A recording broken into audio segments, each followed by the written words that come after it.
तो परमात्मा ने कहा कि फिर आपने ये पढ़ा क्या स्वामी जी? अब स्वामी जी कति टूट गए। देखो, साधु संत भक्त परमात्मा के लिए ही प्रयत्नशील होते हैं। जो भक्त हैं उनको भी भगवान की तलाश है, इसलिए वो किसी गुरु के पास गए हैं। और गुरु जो पद पे प्राप्त बैठा है वो भी तो भगवान के लिए ही घर से निकला है, उसने प्रयत्न प्रारंभ किए हैं तो परमात्मा के लिए किए हैं। आज ठीक है वो गुरु पद पर बैठ गया और बहुत से यशस्वी हो गए हैं, तो उसने पुनः विचार करना पड़ेगा, क्योंकि उसको परमात्मा की आवश्यकता है। यदि उसका मार्ग गलत है तो आज भी ठीक किया जा सकता है उसको, और यदि आज भी ठीक नहीं करेगा अपने अभिमानवश, तो वो दूना दोषी होगा।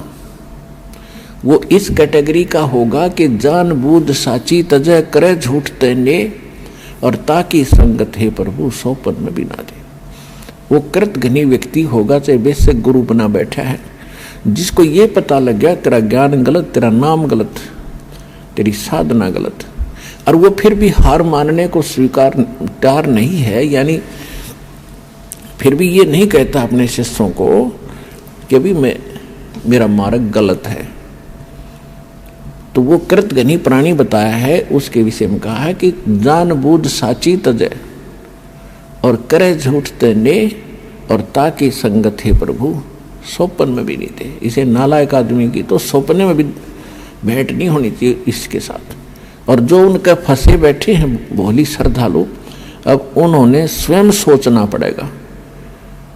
अगर वो गुरु होगा और भगवान की खोज में होगा तो पहले वो कहेगा अपने शिष्यों को, क्योंकि जो दास ज्ञान देता है सबसे पहले खटक उन गुरुओं को लगती है, क्योंकि उनके विषय में बोला जा रहा है कि उसका ज्ञान गलत, राधा स्वामी पंथ का ज्ञान गलत, उनके नाम गलत, उनकी साधना गलत।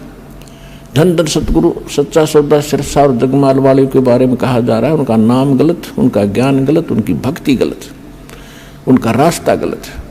और जितने भी ये ब्रह्मा विष्णु महेश के पुजारी, आसाराम सुधांशु जी, ये कुमार स्वामी, ये इनका सारा मार्ग गलत, और ये तीन देव की भक्ति करते हैं, इनमें जीव का मोक्ष नहीं।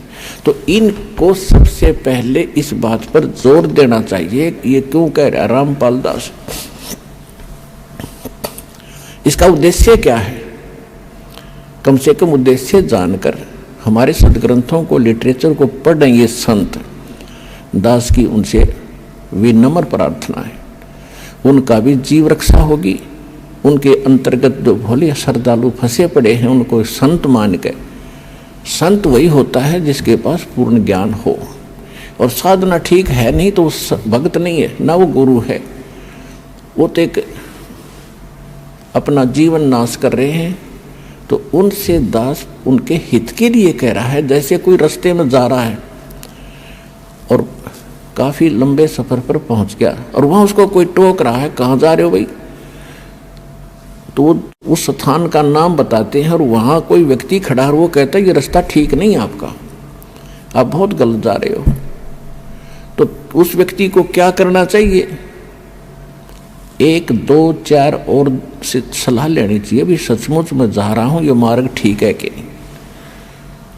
और उसके साथ झगड़ने लग जा कि तू क्यों बोल रहा है मेरे मार्ग को गलत, तूने कैसे बता दिया गलत? तो ये बुद्धिमान का काम नहीं, ये तो महान नीच व्यक्ति करता है ऐसा व्यवहार। कोई कहता है भी तेरा रास्ता ठीक नहीं, तो उसने धन्यवाद करना चाहिए इसका और सोचना चाहिए भी बता कैसे गलत जा रहा हूँ, मेरा विश्वास दृढ़ कर कि मैं गलत जा रहा हूँ। तो और नहीं तो मैप हमारे पास है, उस नक्शे को, उस मानचित्र को सामने धर ले और भाई तू यहाँ खड़ा है, ये शहर है और आप जा रहे हो दिल्ली, और आप इशारे से चल के आगे सिरसा, ये सिरसा यहाँ पर है और दिल्ली इधर है, तेरा मार्ग इसलिए गलत है। तो फिर उसने पुनर्विचार करना चाहिए। तो हमारे जो सदग्रंथ हैं ये हमारा मानचित्र है, ये हमारा गाइड है। जो संत हमारे सदग्रंथों के विरुद्ध बताते हैं और विरुद्ध जा रहे हैं और अपने भक्तों को ले जा रहे हैं, उनके लिए दास प्रार्थना कर रहा है कि आप शास्त्र विदिता कर मनमाना आचरण करे और करवा के अपना जीवन नाश कर रहे हो और आपके आश्रित इन भोले श्रद्धालुओं के जीवन को नाश करके उनका भार अपने सिर पर धरकर पाप के भागी बन रहे हो। दास उनको इतना सतर्क करना चाहता है कि कुछ संभलो और विचार करो। ये मैप तुम्हें नहीं देखने आते हैं तो दास ने कति क्लियर कर रखा है। इन सदग्रंथों को दास ने कति निष्कर्ष निकाल कर सत्संग कर रखे। इनको संत भी सुने, उनके चेले भी सुने, अगर उनका समझ में आओ तो ग्रहण करें, ना कोई जोर जबरदस्ती नहीं। वैसे ही किसी के साथ झगड़ा कर लेते हैं, तुमने ऐसे गलत क्यों कह दिया, पहले देखो गलत क्यों कहा। तो ये तो एक सभ्यता, एक नेक व्यक्ति के लक्षण। और एक बेमतलब उसको सच्चा रास्ता दिखावे, उसके भले में कहे, उसके साथ वो झगड़ा करता है तो कहते हैं कहे भली माने बुरी। और यही परीक्षा नीच आदमी की यही परीक्षा होती है कि उसके भले की कहेंगे तो उसको हानि करता है। कबीर साहब कहते हैं कि साच कहूं तो जग नहीं माने और झूठा जगपतियासी। अगर साच कहूं तो ये जग नहीं मानता, इन झूठों की बात पर विश्वास किए बैठे हैं। तो दास का जो उद्देश्य है, कहने का भाव ये था, परमात्मा और स्वामी रामानंद जी की जो चर्चा चल रही थी, जब स्वामी जी हर तरह से फेल हो लिए, उनकी हर बात को परमात्मा ने हर पॉइंट को कैंसिल कर दिया, तो परमात्मा ने कहा कि आप विष्णु जी के उपासक हैं, आप कहाँ जाओगे स्वामी जी। अब स्वामी रामानंद जी कहते हैं कि मैं स्वर्ग लोक में जाऊंगा। स्वर्ग लोक में कितने दिन रहोगे दाता। अब विद्वान पुरुष थे, तुरंत मान गए, श्रेष्ठ बता दिया कि जब तक मेरे पुण्य या भक्ति कर्म जो मैं कर रहा हूँ, साधनाएं, ये पुण्य मेरे साथ रहेंगे तब तक मैं रहूँगा स्वर्ग में। उसके बाद यानी विष्णु जी के लोक में रहूँगा। परमात्मा बोले जब आपके पुण्य समाप्त हो जाएंगे स्वामी जी, फिर कहाँ जाओगे। फिर स्वामी जी ने कहा कि पता नहीं कहाँ जाना होगा। तो फिर ये क्या उद्देश्य लेकर आप भक्ति कर रहे हो। उसके बाद परमात्मा कहते हैं मैं बताता हूँ आप कहाँ जाओगे। यहाँ पर आपकी जो साधना आप कर रहे हो, ब्रह्म तक की साधना, पर ब्रह्म तक की साधना, एक पार ब्रह्म यानी पूर्ण परमात्मा को छोड़कर अन्य जिस भी देव को इष्ट मानकर आप भक्ति करते हो, उनको क्या लाभ होगा। किया हुआ वर्क डन मिलेगा, किया कर्म प्राप्त होगा। और यहाँ दोनों कर्म बनते हैं, पुण्य कम बनते हैं, पाप घने बनते हैं। ये अक्षित्र ऐसा है। जैसे पृथ्वी ऊपर पग जो धारे, करोड़ जीव एक दिन में मारे। एक दिन में करोड़ों जीवों को मारकर आप घर बैठते हो, किस लिए, अपने पेट के लिए। तो यहाँ दोनों कर्म आपके सुरक्षित हैं, पुण्य भी और पाप भी। पुण्य भी ऐड होते हैं, जुड़ते चले जाते हैं पुण्यों में, और पाप जुड़ते चले जाते हैं पापों में। तो यहाँ पाप घने होते हैं, पुण्य कम होते हैं। पुण्य तो करने से होते हैं, पाप स्वतः होते हैं। श्रीमद् भगवत गीता अध्याय नंबर 16 के श्लोक नंबर 23 और 24 में कहा है कि जो शास्त्र विधि को त्याग कर मनमाना आचरण करते हैं, मनमाने मंत्र जाप करते हैं, मनमानी पूजाएं साधनाएं करते हैं, नकली गुरुओं के पास जाकर भक्ति कर रहे हैं, उनको न तो कोई सुख हो सकता और न उनकी गति हो सकती और न उनको कोई सिद्धि हो प्राप्ति होगी। अर्थात यूजलेस, व्यर्थ कति जीवन नाश हो रहा। आज आप देख रहे हो पूरे विश्व में, ये अभिमान की बात ना समझना, ये ज्ञान की बात समझना। पूरे विश्व में सतलोक आश्रम बरवाला जिला हिसार हरियाणा के अतिरिक्त कहीं शास्त्र अनुकूल साधना नहीं है, सब मनमान आचरण करें। तो जो साधनाएं वो कर रहे हैं उनसे लाभ तो होना ही नहीं, क्योंकि शास्त्र विरुद्ध है और पाप डेली हो रहे हैं। सत्तर ब्राह्मण की है हत्या, जो चौका तुम देवो नेता। ब्राह्मण सेंस हत्या जो होई, जल स्नान करत हो सोई। पृथ्वी ऊपर पग जो धारे, करोड़ जीव एक दिन में मारे। तो यहां पुण्यात्मा इस विचार करना पड़ेगा आपको, परमात्मा ने शिक्षित इसीलिए बनाया है। शिक्षा हम पढ़ रहे हैं, ग्रहण कर रहे हैं, एक रोजी रोटी का उद्देश्य लेकर हम सभी अपने बच्चों बेटा बेटियों को पढ़ा रहे हैं कि शिक्षा ग्रहण करें और आगे नौकरियां प्राप्त करें, इनकी रोजी रोटी ठीक चले। ये भी दास आपको बता दे, 1 करोड़ स्टूडेंट विद्यार्थी प्रतिवर्ष शिक्षा पूरी करके फील्ड में आ जाते हैं। इन कितनों को नौकरी मिलती है? 1% को। 1 लाख मुश्किल से, और बाकी 10 लाख मान ले, 90 लाख तो फिर भी अपना वैसे ही काम करते हैं जो आम हम बिना शिक्षा ग्रहण किया करते थे।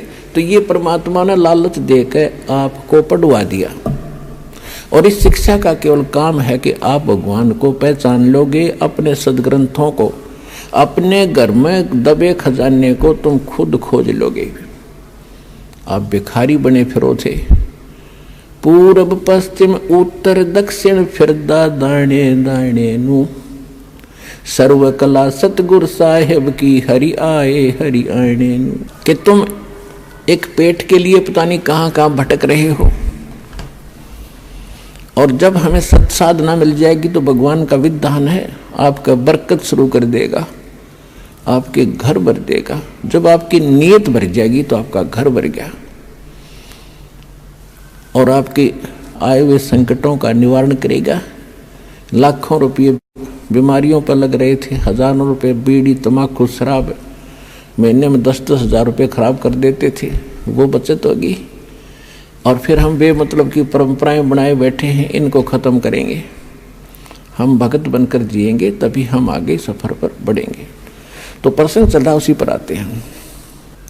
अब हम सदग्रंथों को स्वयं समझ रहे हैं और तब हम आगे बढ़ रहे हैं, और आपको विश्वास बहुत आसानी से हो रहा है। तो परमात्मा उनको बता रहे हैं, पुण्य तो करने से बनते हैं, पाप अपने आप बनते हैं। यहाँ का ये व्यवस्था ऐसी है।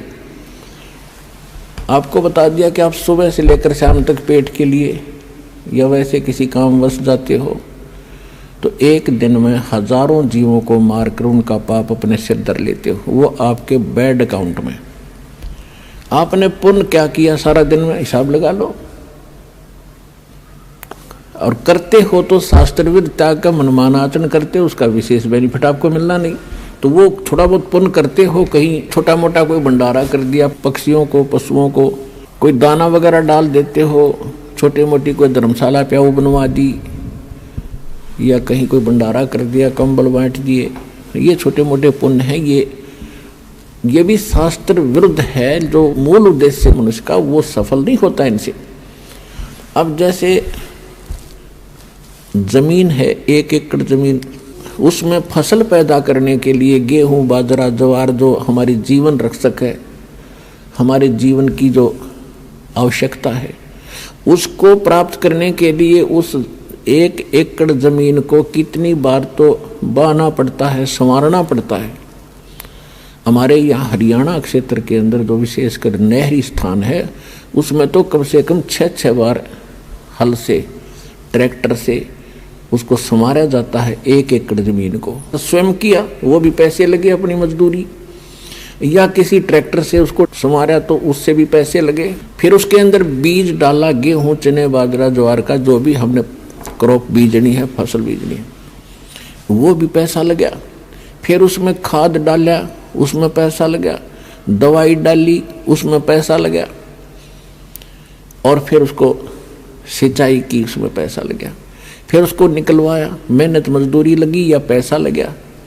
फिर वो 2 दाने घर आए, और उसी जमीन को आप छेड़ो मत। 1 वर्ष देखना उसमें कितना अड़ंगा पैदा हो जाएगा, वह दिखाई भी नहीं दे जमीन, और कोरा कुबाड़ जामेगा जो आपके यूज का नहीं है।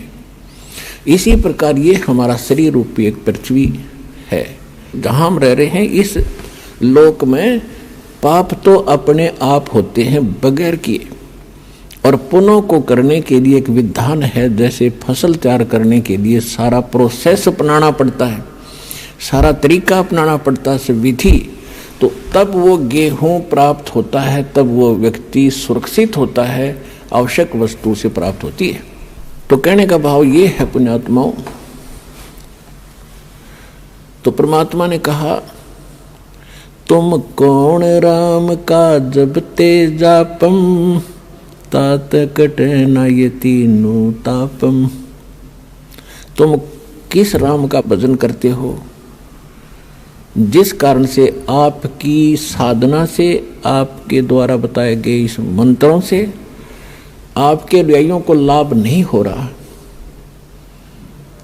आप उन भगवानों की भक्ति कर रहे हो जो आपकी किस्मत में लिखे हुए उन पापों का वो नाश नहीं कर सकते। और वेद बताते हैं परमात्मा घोर पाप भी नाश कर दे। तो इससे सिद्ध है आपको वो परमात्मा मिला नहीं है जिसकी तरफ वेद संकेत करते हैं। इति सिद्ध। वो परमात्मा कौन है? यजुर्वेद अध्याय नंबर 5 के और श्लोक नंबर 32 में कहा है, उसी कसी माने वो पूर्ण शांतिदायक है। गीता अध्याय नंबर 18 के श्लोक नंबर 62 में गीता ज्ञानदाता कहता है कि अर्जुन तू सर्वभाव से उस परमेश्वर की शरण में जा, उसकी कृपा से तू परम शांति को और सनातन परम धाम को यानी शाश्वत स्थान को, अविनाशी स्थान को, सत्यलोक को प्राप्त होगा, परम शांति को प्राप्त होगा। अब वेद क्या बताते हैं? यजुर्वेद अध्याय नंबर 5 श्लोक नंबर 32 में कहा है उसी कसी यानी जो पूर्ण शांतिदायक है। कबीर असी वो कबीर है, वो कबीर परमात्मा है। वेदों में उसको कबीर देव कहते हैं, हम उसको कबीर साहब कहते हैं, और कुरान शरीफ में उसको अल्लाहु अकबर कहा है। वो कबीर असी बमभारी असी, वो कबीर परमात्मा है जो बमभारी माने बंधनों का, अरी माने शत्रु, जो बंधनों का शत्रु है।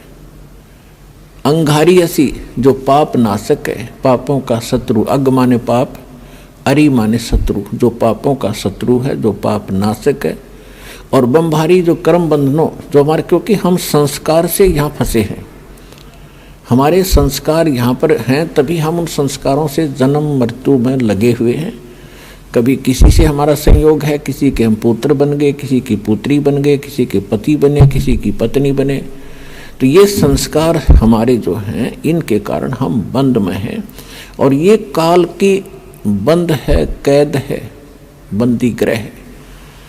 तो फिर परमात्मा खुद बताते हैं कि बंदी छोड़ हमारा नामम, अदर अमर है अस्थिर ठामम। अमर करूं सतलोक पठाऊं, ताते बंदी छोड़ कहाऊं।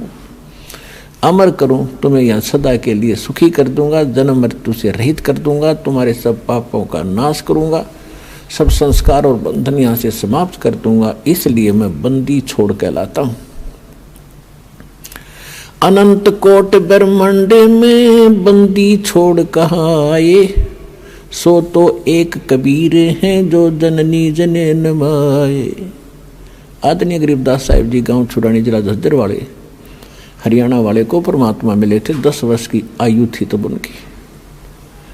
किसान के घर जन्म था, जाट जाति में, खेतों में अपना पशु चरा रहे थे, गव्वें चरा रहे थे। वहां परमात्मा आए सतलोक से, जैसा उनके नियम में है, अच्छी आत्माओं को मिलते हैं, उनको अपने ज्ञान से परिचित कराते हैं, सतलोक ले जाते हैं। सतलोक ले जाकर के आदरणीय गरीबदास साहिब जी को वापस छोड़ा, उनको मृत जान करके शमशान घाट पर रख दिया था, चिता के ऊपर रख दिया था। जब चिता के ऊपर वो सचेत हुए, उठ कर चले, तो उनको आभास हुआ कि सचमुच मैं कहीं और देश में गया था। अन्यथा वो सोच बैठते, घर पर स्वप्न होता तो सोचते मैं स्वप्न देखकर आया हूँ।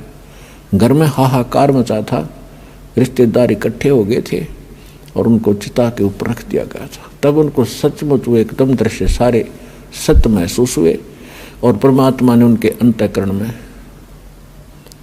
वो यथार्थ ज्ञान योग उनका खोल के और वो फीड कर दिया था, यथार्थ ज्ञान उनके अंदर भर दिया था। परमात्मा के ज्ञान से, परमात्मा के से प्राप्त दिव्य दृष्टि से गरीबदास साहिब जी ने फिर बताया, अनंत कोटि ब्रह्मांड का एक रति नहीं भारे, सतगुरु पुरुष कबीर हैं ये कुल के सिरजनहार। यानी हमारे सदग्रंथ बताते हैं कबीर इज गॉड, आंखों देखा वो महापुरुष बताते हैं Kabir is God. Who Kabir, वो कौन कबीर? अनंत कोट ब्रह्मांड का एक रति नहीं भारे, सतगुरु पुरुष कबीर हैं ये कुल के सिरजनहार। हम सुल्तानी नानक तारे दादू को उपदेश दिया, जात जुलाहा भेद न पाया वो काशी माहे कबीर हुआ। अब स्पष्ट भी कर दिया कि हु कबीर, जो काशी में जाति जुलाहा धानक रूप में रहा करते थे, वो है वो भगवान सिरजनार। हम सुल्तानी नानक तारे दादू को उपदेश दिया। गरीबदास साहिब जी कह रहे हैं कि मुझे और इब्राहिम सुल्तान अधम एक मुसलमान राजा था इराक देश का, उसको और आदरणीय दादू साहिब जी को, आदरणीय नानक साहिब जी को हम सुल्तानी नानक तारे और दादू को उपदेश दिया, जात चुलाहा भेद नहीं पाया वो काशी माहे कबीर हुआ। अब स्पष्ट कर रहे हैं गरीबदास साहिब जी कि मुझे पार किया, दादू साहिब जी को पार किया, नानक जी को पार किया। अब दादू साहिब जी को परमात्मा ऐसे ही मिले थे जैसे गरीबदास साहिब जी को मिले थे। 7 वर्ष की आयु थी, जंगल में बच्चों में खेल रहे थे। एक साधु संत यानी जिंदा महात्मा का रूप बनाकर परमात्मा वहां आए, बच्चों से एक बात की, दादू जी को वहां लेकर गए, आत्मा को सतलोक के अंदर ऊपर के सब ब्रह्मांड दिखाए। दादू जी 3 दिन और 3 रात तक बेहोश रहे, अचेत रहे। सारे नगर में हाहाकार माच गई, गांव के अंदर रिश्तेदार इकट्ठे हो गए, ना मर रहा है, ना जी रहा है, ना खा रहा है, ना पी रहा है, कोमा के अंदर चला गया। अब सांस चल रही है, मर्त भी नहीं कह सकते। तीसरे दिन परमात्मा ने उनको आत्मा को वापस छोड़ दिया। तब उठकर उन्होंने कहा था, जिन मुझको निज नाम दिया सोए सतगुरु हमार, दादू दूसरा कोई नहीं ये कबीर सिरजनहार। उसके बाद नानक साहिब जी को भी परमात्मा मिले थे बेई नदी के ऊपर। सुल्तानपुर एक शहर है, अब पश्चिमी पाकिस्तान के अंदर है।